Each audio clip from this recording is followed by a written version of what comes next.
താൻ ഇരയാണ് എന്ന ഇരവാദം ഉന്നയിച്ചുകൊണ്ടാണ് രഞ്ജിത്തിന്റെ രാജി.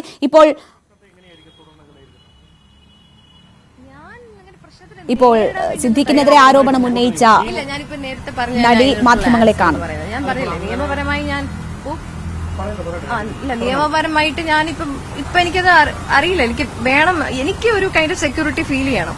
ആ സെക്യൂരിറ്റി ഇതിന് മുന്നേ എനിക്ക് ഓൾറെഡി എക്സ്പീരിയൻസ് ഉണ്ട്. നിയമപരമായി ഇറങ്ങിയതിന്റെ കുറെ കുരുക്കുമാലകൾ എനിക്കത് ഫേസ് ചെയ്യാനുള്ള ഒരു മാനസികാവസ്ഥ എനിക്കിപ്പോ ഇല്ല. അല്ല, ഇന്നലെ നിങ്ങൾ പറഞ്ഞത് അച്ഛനും അമ്മയും മാത്രമായിരുന്നു ഈ ഒരു പ്രതിസന്ധി ഉണ്ടായപ്പോൾ നിങ്ങളുടെ ഒപ്പമുണ്ടാകും.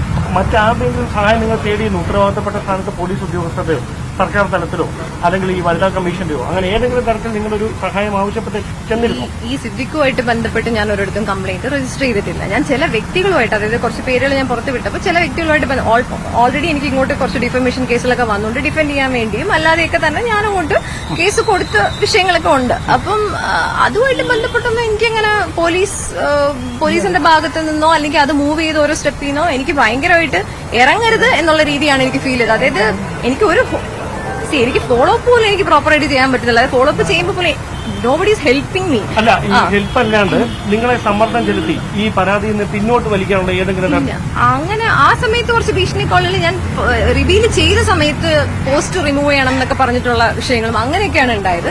ഈ കേസ് കൊടുക്കുന്ന സമയത്ത് എനിക്ക് അങ്ങനത്തെ ഒരു വിഷയങ്ങളൊന്നും വന്നിട്ടില്ല. ആരെങ്കിലും നിങ്ങളെ തടസ്സപ്പെടുത്താൻ? അതൊക്കെ എപ്പോഴും ഉണ്ട്, എപ്പോഴും ഉണ്ട്. ഇന്നലെയല്ല, ആ സമയങ്ങളിൽ നിരന്തരം ഉണ്ടായിരുന്നു. പ്രതികരണമാണ് പ്രശ്നമായിരുന്നത് ഒരു സമയത്ത്. ദേവതി ഇത് ലീഗലി മുന്നോട്ട് പോയില്ലെങ്കിൽ ഈ ആർക്കെതിരാണോ പരാതി ഉന്നയിച്ചത് അവര് ഡിഫമേഷൻ മുന്നോട്ട് പോയില്ല? അവര് പോട്ടെ ഡിഫമേഷന്, ആരെങ്കിലും ഒരാൾ പോട്ടെ, ഞാൻ തന്നെ പോകണമെന്നില്ലല്ലോ. ഓപ്പോസിറ്റ് പാർട്ടി പോട്ടെ ഡിഫമേഷന്. ഇതിനെതിരെ ഗുരുതര ആരോപണമാണ് ഉന്നയിക്കുന്നത്. അദ്ദേഹം രാജിവെക്കാൻ വൈകിട്ട് അവർക്ക് പുറത്താക്കപ്പെടുന്ന ആളാണ്, അതുപോലാണെന്ന് അടക്കം പറഞ്ഞിട്ടുണ്ട്. അപ്പോൾ ഈ രാജിയോടുകൂടി ഇത് അവസാനിക്കും, നിങ്ങൾ നിയമപരമായി നീങ്ങിയില്ലെങ്കിൽ. കാരണം പരാതി കിട്ടിയാൽ മാത്രമേ നിയമ നടപടിക്ക് കൂടുതൽ തുടർ നടപടികൾ ഉണ്ടാവും. അപ്പോൾ അങ്ങനെ ഇത് അവസാനിക്കേണ്ട ഒരു കാര്യമാണെന്ന് കരുതുന്നു. അങ്ങനെ അവസാനിക്കേണ്ടതാണോ?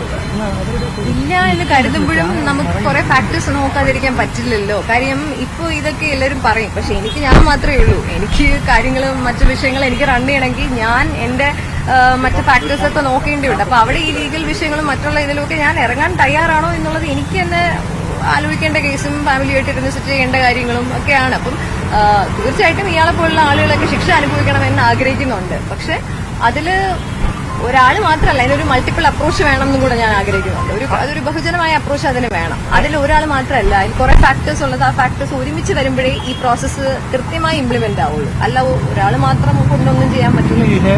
ഹേമ കമ്മീഷന് മുമ്പ് ഒരുപാട് പേര് പരാതി കൊടുത്തിട്ടുണ്ട്. രേവതി ഹേമ കമ്മീഷന് മുമ്പ് പരാതി കൊടുത്തിട്ടുണ്ടോ? ഇല്ല. അതിൽ വിശ്വാസം ഇല്ലാത്തതുകൊണ്ടാണോ? ഇല്ല, ആ സമയത്ത് കൊടുക്കാൻ പറ്റിയില്ല. അതിൽ നല്ല വിശ്വാസം. അല്ല, ഒരു കാര്യം കൂടി, നിങ്ങൾക്ക് മറ്റേ സുഹൃത്തുക്കൾ ആരെങ്കിലും വിളിച്ച് ഈ പലവട്ടം സമൂഹ മാധ്യമങ്ങളിലടക്കം ഇക്കാര്യങ്ങൾ തുറന്നു പറഞ്ഞിട്ടുള്ള ഒരാളാണ്. ആ സമയത്ത്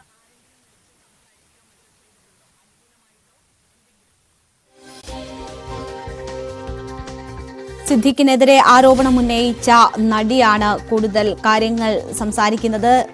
സമൂഹത്തിൽ മാറ്റം കാണുന്നു. പണ്ട് താൻ പറഞ്ഞ കാര്യങ്ങളൊന്നും കേൾക്കാൻ പോലും ആരും തയ്യാറായിരുന്നില്ല എന്ന ഒരു സാഹചര്യം. പക്ഷേ ഇപ്പോൾ അതിന് മാറ്റം വന്നിരിക്കുന്നു എന്ന സാഹചര്യം അത് പ്രതീക്ഷ നൽകുന്നതാണ്. കൂടുതൽ നിയമ നടപടികൾക്ക് ഉണ്ടോ എന്ന ചോദ്യം ആവർത്തിച്ച് ചോദിക്കുമ്പോഴും അതിൽ വ്യക്തമായ എന്തോ ഭയങ്കര ഞാൻ കണ്ടതാണ്. അസൂയ മൂത്ത് ഞാൻ എനിക്ക് എന്ത് അസൂയയാണ് ഇദ്ദേഹത്തിനോട്. ഒരു അസൂയയില്ല. എന്നെ ഉപദ്രവിക്കാൻ